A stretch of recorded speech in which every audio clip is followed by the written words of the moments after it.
te dizer o que eu espero do julgamento do TRF4, eu tenho de te dizer o que eu acho que é esse julgamento. Muito bem.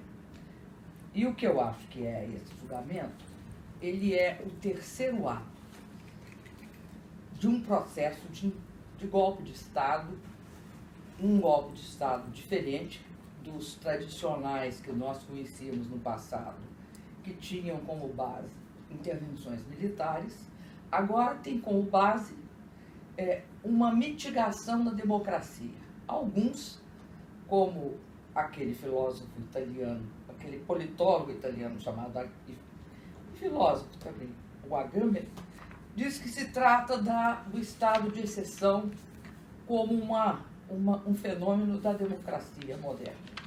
Eu não acho isso, acho que são medidas de exceção que corroem a democracia e a mitigam.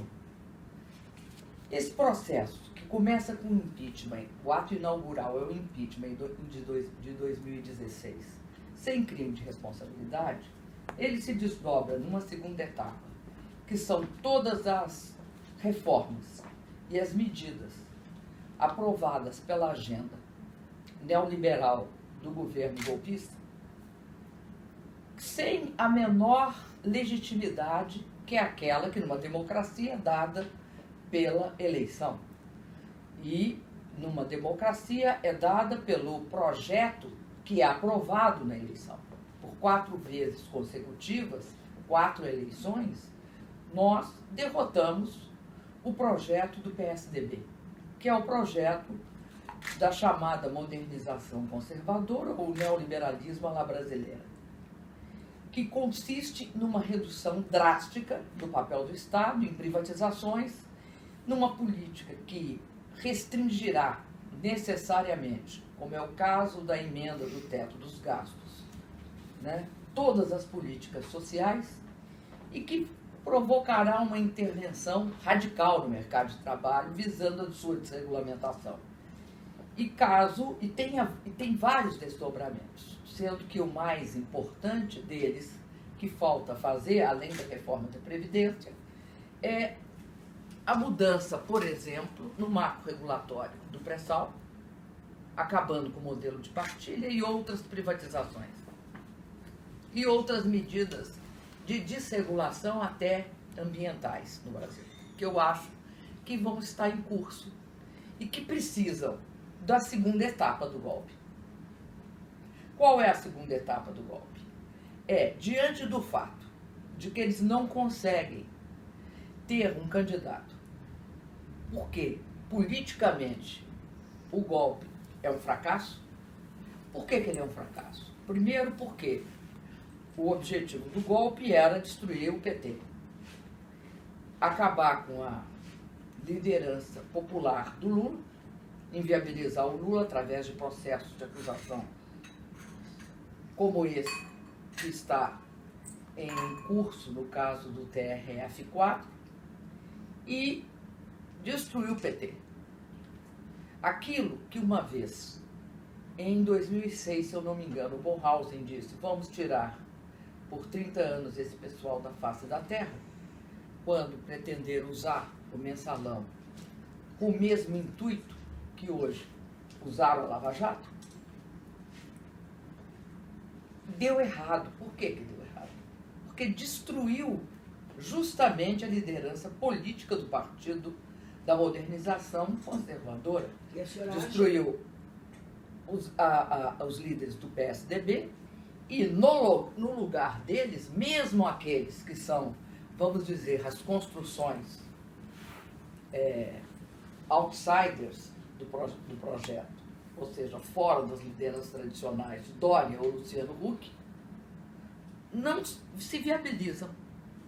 E, no seu lugar, abriram a tampa da caixa de Pandora e surgiu a extrema-direita. Não só através do Bolsonaro, mas com os Vem Pra Rua, o MBL e todas as suas derivações. Então, o que acontece? O Lula, a partir de todo o início do ano de 2017, começa a crescer nas pesquisas a sua aprovação. Chega a 40%. o seu próximo adversário tem a metade, que é o Bolsonaro. E o resto está entre quase 2 dígitos, em torno dos 10%, e não passam disso. A senhora acredita que a justiça faz parte dessa trama para impedir que o ex-presidente Lula seja candidato? Eu acho. E cumpra essa segunda etapa do golpe? Eu vou te dizer o que aconteceu no Brasil. Eu acho que os processos institucionais do Brasil se desequilibraram a partir do impeachment. Primeiro, a chamada harmonia entre os poderes, ou a relação de independência entre os poderes, está absolutamente comprometida quando você vê todas as ações que envolvem, de um lado, o Supremo e o Judiciário, de outro, o Legislativo. Aí há conflitos vários, a gente pode listar todos, desde o julgamento do Aécio no Supremo e o julgamento do Aécio no Senado e a decisão final do STF. Você tem um desequilíbrio nas relações entre as instâncias do judiciário. Juiz de primeira instância mandando em juiz de Suprema Corte. E acho que tem no Brasil um caso clássico de lawfare. Aquele lawfare que o Komarov suscitou e que é uma espécie. Eu acho que ele joga com isso. Eu estive com ele nos Estados Unidos, eu só não lembro se foi em Harvard ou em Washington que eu estive com ele, em que ele deixa claro qual é o processo que levou ele a difundir essa questão do lawfare, que não é exclusiva dele, que é a seguinte avaliação: o lawfare seria uma substituição do warfare quando se trata da destruição do inimigo. E ele pega das teorias da guerra, do Clausewitz, por exemplo, os principais itens. Simplificando, seria a escolha do território onde você disputa a guerra, que é fundamental saber qual é, e, obviamente, das condições desse território. Na modernidade, por exemplo, seria o uso da força aérea, certo? Você escolhe as armas e você escolhe as condições externas. No caso, por exemplo, a propaganda. No caso do lawfare, você escolhe a sua arma é a lei e os processos judiciais. O território é a instância, o nível judicial que vai te julgar, a mais propícia. E as condições externas, se na guerra era propaganda, toda propaganda de guerra, hoje é a presença da mídia, que no caso do Brasil é ultraconcentrada, nós todos sabemos. Mas, além disso, a mídia tem um papel crucial, porque ela passa a ser uma instância de julgamento político. E é uma instância de julgamento político na qual não há defesa, só ataque. De fato, eu acredito que há um desequilíbrio hoje em todas as instituições, no Executivo, no Legislativo, no Judiciário. Quando, e eu não tenho por que fazer qualquer consideração positiva sobre o governo Temer. Não vou entrar aqui na qualificação, porque não me cabe, das escolhas do presidente para ministro. Mas quando, e é prerrogativa de um presidente da República pela Constituição brasileira, indicar... O senhor se refere ao caso da Cristiane Brasil. Indicar ministro e quaisquer outros. Toda vez que o Supremo intervém, ou o Supremo já fez essa interferência, no meu caso, no caso Lula, fez uma interferência ou oposto, porque olharam o caso Lula e falaram, vão nomear, eu já não lembro qual deles. Foi o Gedel? Não, foi Moreira Franco. O Moreira Franco. O que o Brizola chamava de gato angorá. Né? Vão nomear o Moreira Franco? O Moreira Franco pode. O Lula não pode. A Cristiane Brasil não pode. O problema a discussão não é essa. eu não estou entrando no mérito. Obviamente, eu acho que do Lula é uma decisão absolutamente política. E acredito, tá, que até onde eu saiba,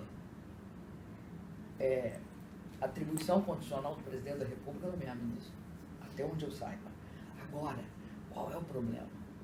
É que está muito escancarado a baixa qualidade das nomeações. Mas mais do que a baixa qualidade das nomeações, está escancarado outra coisa, né? Está escancarado o fato do presidente, atual presidente da República, ter sido gravado numa conversa bastante equívoca com um empresário e ter o seu maior assessor gravá-lo levando uma mala, carregando uma mala para tudo quanto é lado. Tem um problema sério hoje, que todo mundo sabe que existe, no decreto de portos. Tem a relação fantástica da Polícia Federal mandando suspender os 4 da Caixa, quando todo mundo sabe quem nomeou. E um deles é de confiança do atual presidente. Então, toda essa confusão institucional, ela cria a possibilidade de absurdos, tais como: quem que não sabe que o Eduardo Cunha foi denunciado em dezembro de 2015 e só saiu depois que presidiu o impeachment? Alguém desconhece esse fato? A senhora ficou com algum tipo assim de, eu diria até de mágoa com o ministro Teori Zavascki, porque ele não afastou o Cunha antes? Não. Podia ter feito. Mas o máximo que a gente pode ficar é decepcionado. A senhora ficou? Eu acho que foi incorreto. Conhecendo os termos, eu acho que foi incorreto. Não acho que é correto deixar uma pessoa com toda a acusação que tinha o Eduardo Cunha presidindo o impeachment. Mais do que presidir, né? Ele articulou, concebeu. Hoje, ou ontem, ou antes de ontem, eu assisti, eu vi na rede, foi até na rede social, não foi no jornal, não. Eu vi na rede social uma informação a respeito de um Twitter do senador Renan Calheiros. O senador Renan Calheiros vem insistindo há muito numa questão que é real, que quem dirige o governo e dirigiu o golpe foi o deputado Eduardo Cunha, que tinha 3 objetivos, segundo o Twitter dele, você deve ter lido. Nós entrevistamos, inclusive... Eu não lembro dos 3 itens, mas o que eu guardei pode não ser exatamente o que ele disse, mas, em geral, o que eu guardei quais eram os interesses? O impeachment, o governo e o controle político do Congresso e do governo, obviamente. Acho que não é uma questão sabe, de decepção pessoal, porque não são relações pessoais, são relações políticas. Estava em curso a segunda, não é só o impeachment. As forças que se articularam para o impeachment e que negaram a princípio ferrenhamente que era golpe. Eu fui interpelada pela ministra, não a Carmen Lúcia, pela Rosa Weber, porque interpelaram o Supremo para me perguntar por que eu dizia que era golpe. Eu expliquei da forma mais clara possível que era golpe. Isso logo no início. Mas eu estou contando isso como um indicador que a grande disputa, naquele primeiro momento, é se aquele ato era um golpe contra a democracia, para impor um modelo que não tinha, uma agenda que não tinha sido aprovada em 4 eleições presidenciais consecutivas. A agenda essa que tinha sido articulada da seguinte forma: a agenda do PSDB, a quem nós tínhamos derrotado nas últimas 4 eleições e toda a força que se articulava em torno deles, uma parte da mídia, da grande mídia, uma parte do mercado e uma parte das corporações. E este processo enseja o quê? Ele é feito por quê? Ele é feito para atacar a presidenta? Não, ele é feito para se impor uma pauta. E não é eu que digo qual é a pauta, foi a realidade que mostrou qual era a pauta. PEC do teto dos gastos, que é o maior austericídio que se pode cometer com o país. E, ao mesmo tempo, ali começa um ataque à democracia, ao Estado Democrático de Direito. Por quê? Por que você elege um presidente da República? Não para que ele presida um país sem nenhum dos instrumentos da presidência. Porque é este Congresso que pode definir o que vai ser o gasto de 5 presidentes da República sucessivamente. Que é a função primordial de um presidente. Por meio do voto, decidir com a população o que deve ser feito para um país. Isso fere de morte a Constituição. Não porque não possam votar a PEC, mas porque a PEC extravasa o mandato do presidente e atinge 5 presidentes na sucessão. Então, ao mesmo tempo que é uma medida neoliberal, é uma medida inconstitucional. Essa parelha inconstitucional e o neoliberalismo estão juntinhos nesse processo. Na sequência vem terceirização, reforma trabalhista, a venda dos blocos do pré-sal. E aí eu te pergunto, esse processo, ele se combina com essa agenda, e em nome dessa agenda há uma imensa flexibilidade de critérios por parte da mídia e do mercado. Porque é possível comprar votos agora na democracia de forma aberta, absolutamente aberta. É possível isso.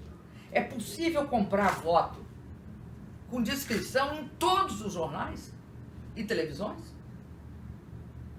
E não há escandalização nenhuma, nem mobilização nenhuma contrária. É possível que o Estado Democrático de Direito se assente sobre isso. Que história é essa que não tem estabilidade institucional no Brasil? Quando o senador Aécio Neves, com todas as provas claras, tem provas claras, gravações, né, e vídeos. A mesma coisa com o atual presidente. Eles podem concorrer, se manter no cargo, e, enquanto isso, o que acontece com o presidente Lula? O que acontece com o presidente Lula é que ele é acusado de corrupção passiva e não tem ato de ofício, porque o próprio juiz diz que ele, em momento algum, falou que era os 3 contratos que a acusação usa para abrir o processo. Ele diz que não é aquilo. Como se fosse possível o juiz mudar a acusação. Segundo, ele diz que o Lula ganhou em troca de um fato que não está claro qual é a ação, ganhou em troca um triplex. E o triplex, uma juíza acaba de declarar que ela fez uma execução transferindo o triplex da OAS, da propriedade da OAS para a propriedade de uma outra empresa que, se eu não me engano, chama Massif. Portanto, que processo é esse? Se isso não é lawfare, de uma maneira bem popular. Se isso não é lawfare, a senhora põe a mão no fogo pelo presidente Lula? As duas. As duas. As duas. Sem hesitação. A menor. E não sou só eu que ponho, não. Uma opção de juristas põe. O grande juiz da Ferrajoli põe. Mostra que Não pode ter um processo assim. Escuta, como é que alguém detém? Como é que alguém detém a propriedade sem ter registro, a posse sem ter uso e lavar o dinheiro de um apartamento? Como é que faz isso? Como é que a senhora E como é reage que quando faz? os adversários do presidente Lula dizem que nesse tipo de crime, usando laranja e tal, é impossível encontrar Qual laranja? um ato de ofício? Quem foi o laranja? Qual é o laranja? Eu vou te dizer o seguinte, se eu falar que você tem um laranja e não provar, você quer voltar à Idade Média? Você quer voltar àquele momento em que você provava a verdade na liça, com 2 cavalheiros, o que matasse o outro era inocente, o morto era o culpado. E diz o seguinte, Estado democrático de direito e democracia tem algo que é fundamental e que a população tem que perguntar. Todos nós somos iguais perante a lei. Se é possível condenar sem prova, não é possível só o Lula. Hoje ainda eu entrevistei... Não pode condenar qualquer pessoa sem prova. Te acusou, você não precisa... ele não precisa de provar a culpa. Eu sei que ele prove a inocência. O que é uma inversão na democracia total. Escuta, é necessário ter ato de ofício e a vantagem. Tá bom. No mínimo, vamos supor que tinha de ter uma. Quem abre o processo, inclusive de uma forma que já compromete a lisura de qualquer processo, em qualquer país civilizado, já estava anulado. Aquela senhora que foi ministra da Justiça alemã, que chama Gemelli, a senhora Gemelli, eu sei, ela disse o seguinte, se na Alemanha apresentam um processo com PowerPoint, acusação, o Ministério Público não dá um passo depois disso. Nem meio passo. Se o juiz de uma ação fala fora dos autos, de qualquer ação, a defesa tem um excepcional instrumento para anulação. Não se fala fora dos autos. No caso brasileiro, se tornou um tanto corrente. Só que tem, meu querido, o que se tornou corrente decorre do fato de que foi possível desestabilizar todo o sistema democrático brasileiro quando se faz um impeachment sem crime de responsabilidade. Ah, mas eu estava querendo questionar o conjunto da obra. Numa democracia, o conjunto da obra, para ser questionado, só pode ser através da eleição. Só pode ser através da eleição, conjunto da obra. Em algum momento a senhora chegou, ainda na presidência, a pensar que poderia ser acusada de crime de responsabilidade pelas tais pedaladas? Não tinha pedalada. No seu entender, é uma construção artificial. Eu fui acusada por 3 decretos. 0,01% do orçamento. Os 3 decretos transferiam dotações dentro do mesmo grupo, de um lado para o outro. Exemplo, aumentava diária de viagem para o Ministério da Justiça, de policiais, aumentava recursos, se eu estou lembrando bem, para hospitais. Bom, qual é o questionamento? O questionamento é que eu não tinha autorização legislativa para fazer essa transferência. E a nossa defesa era que nós tínhamos, sim, autorização legislativa dada na votação da lei orçamentária para fazer isso. Sempre foi feito. Tá bom, então eles resolveram mudar. Isso não é base para crime de responsabilidade. Isso é base para anotação. Até porque não é o presidente que faz isso. Segunda coisa, o uso do dinheiro, porque acabaram com o uso do Bolsa Família, primeiro acusaram do Bolsa Família, do Minha Casa Minha Vida. Aí viram que a barra era muito pesada. Então nos acusaram, olha que ironia, nós fomos acusados que o Banco do Brasil tinha, o que acontecia? O Banco do Brasil financia quem? O agronegócio brasileiro. Isso, Fundamental, não, essa é a segunda acusação, só tem duas. Sim. Financia o agronegócio brasileiro, Banco do Brasil. E como é que se dá esse financiamento? Como é que ele financia? Dado a taxa de juros vigente desde 1994, portanto, todo o governo do Fernando Henrique e do Lula e um pedaço do meu, financia assim. A gente define a taxa de juros, que vai ser menor que a de mercado, e o governo paga a diferença por conta dos juros praticados no Brasil. Isso está em lei, a autorização é legal para fazer isso. Qual é a discussão? O tempo que nós levamos para repassar para o Banco do Brasil essa diferença, que foi dentro do exercício. Não foi fora do exercício, foi dentro do exercício. Isso é pedalada. Não há, por isso que é dificílimo que eles defendam a pedalada como crime de responsabilidade, a tal da pedalada. O que é aquilo? Aquilo é a criminalização da política fiscal. Que hoje, é incrível, eles fazem um rombo de 159 bilhões e está tudo bem. Falam que vão derrubar a regra de ouro, está tudo bem. Veja você, a minha conta sequer tinha sido julgado pelos tribunais técnicos. No caso, TCU.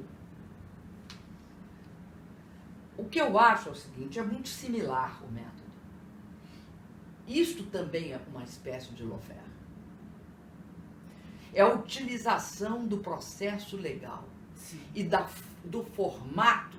Deixa eu tentar avançar um passo com a senhora nisso. A senhora conhece os desembargadores que vão julgar o presidente? Os três desembargadores não conhecem? Não. A senhora acredita que eles também vão fazer esse tipo de prática ou há uma possibilidade de que eles possam julgar tecnicamente? Olha, Juremir, eu não posso dizer, porque eu não conheço as pessoas, eu não posso dizer o que eu acho delas.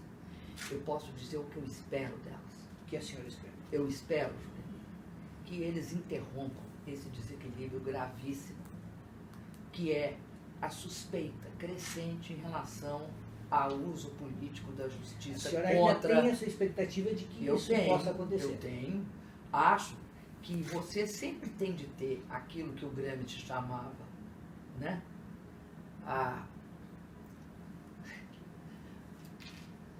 A força da vontade te conduz para a esperança. A força da razão te conduz para um pessimismo realista.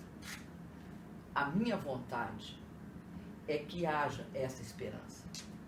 No entanto, eu também sou capaz de raciocinar com o pessimismo realista. Né? Eu sou capaz de perceber que pode ser improvável. Agora, isso não vai abandonar nunca o fato que eu acho que os ministros podem se iluminar. Porque uma coisa está clara para mim. E não sou eu assim, não é porque eu acho isso. Eu acho que está na realidade.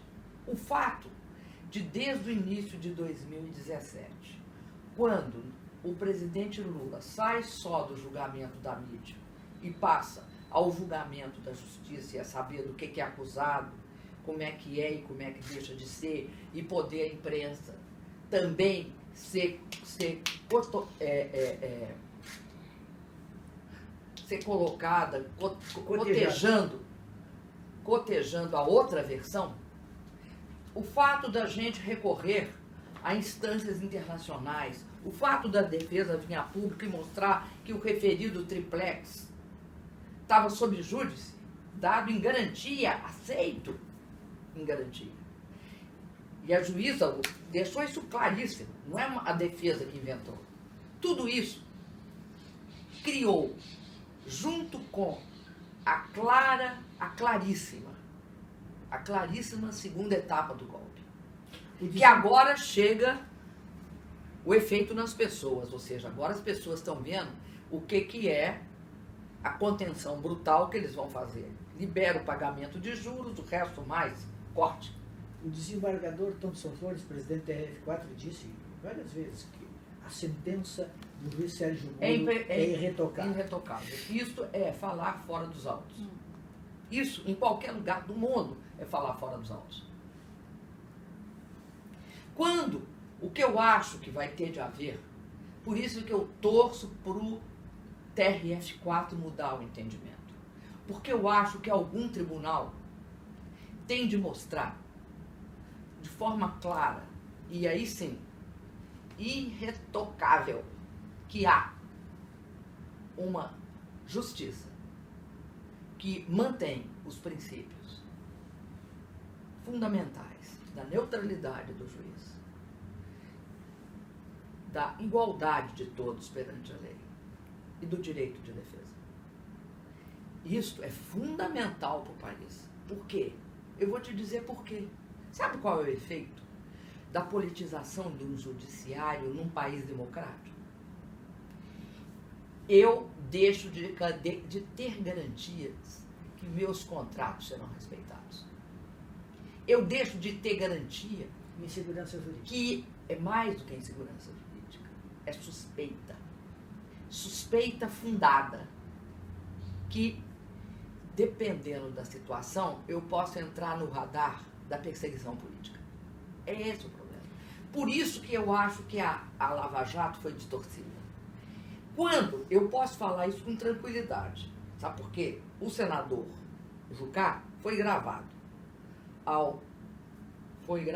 pelo senador, ex-senador do PMDB, o Sérgio Machado, dizendo o seguinte para o Sérgio Machado, que tinha de haver mesmo impeachment, pelo motivo de que tinha de estancar a sangria. E para estancar a sangria, era fundamental perceber que o primeiro a cair seria o Aécio Neves. Ele diz isso na gravação.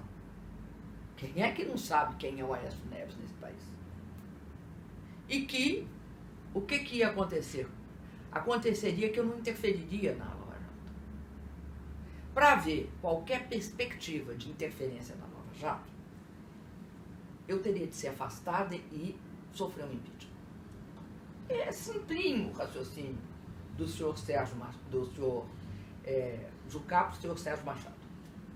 Ora, veja você, eu acredito neste processo que a Lava Jato, durante um determinado momento, procedeu à investigação da corrupção.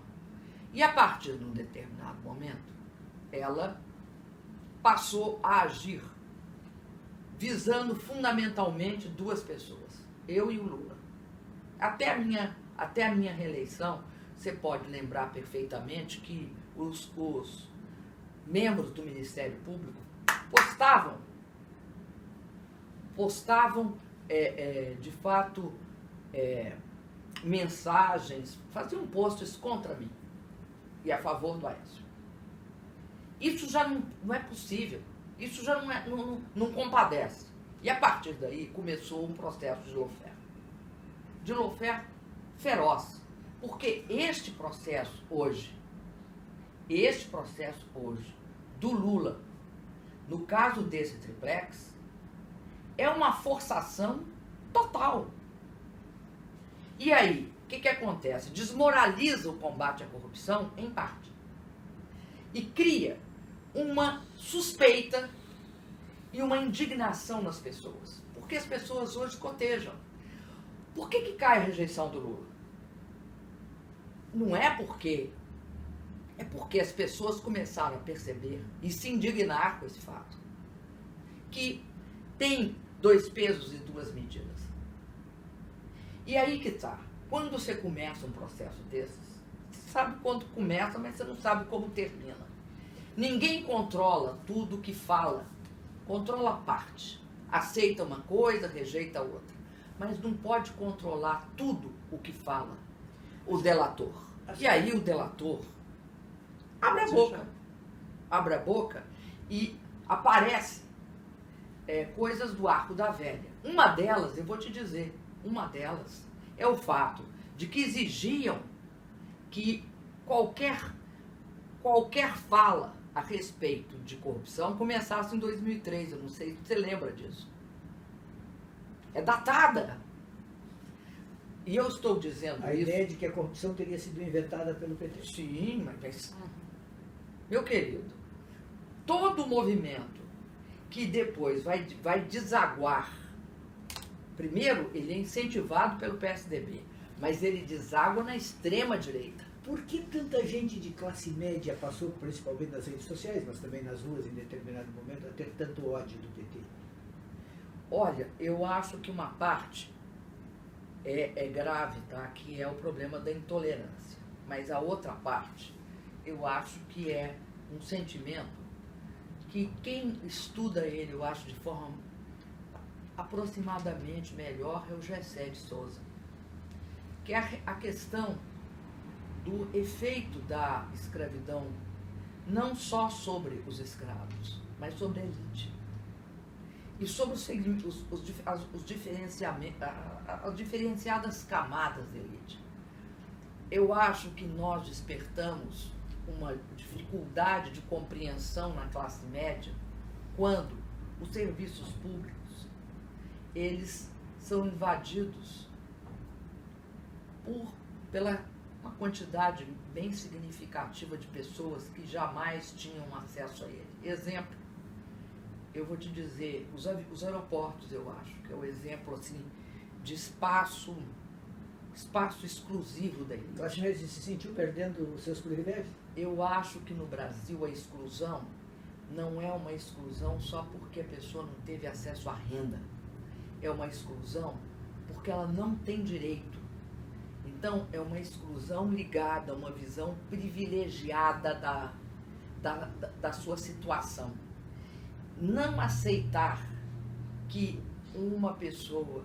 Um mecanismo de distinção social. Mais do que de distinção. Mais do que de distinção. Acho que, no caso, é quase não ter direito por não ser gente. Essa história que pobre não vota, que nordestino é inferior, que não sabe votar. Que não sabe votar, não é que pobre não vota, você tem razão, é pobre não sabe votar. Pobre, nordestino é terrível. Porque lá, o que é uma falácia, né? A escravidão esteve em todos os estados no Brasil.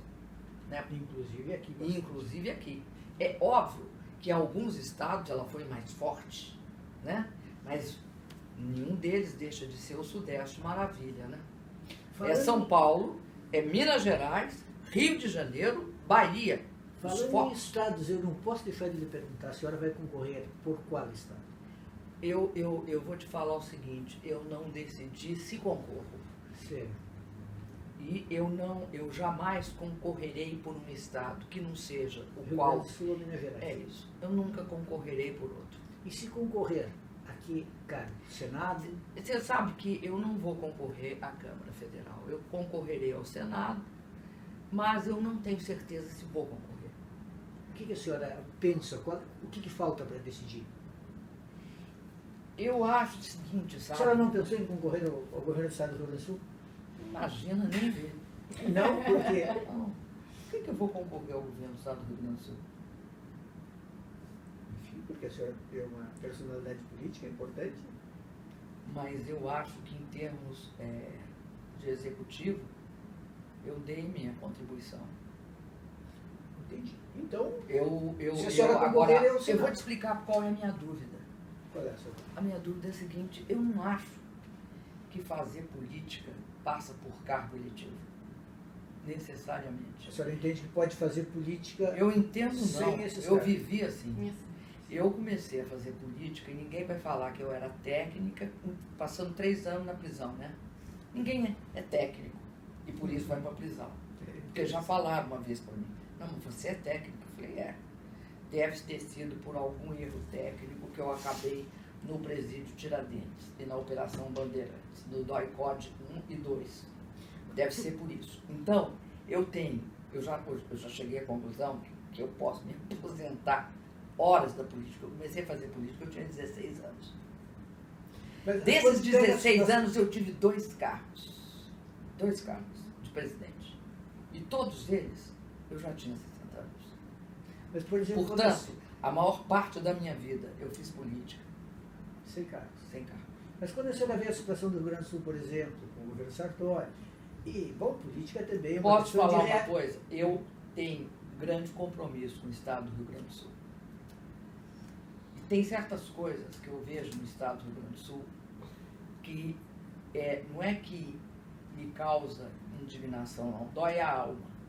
Eu vou te dizer uma que dói minha alma. Qual dói mais alto? O que está acontecendo no estaleiro Rio Grande.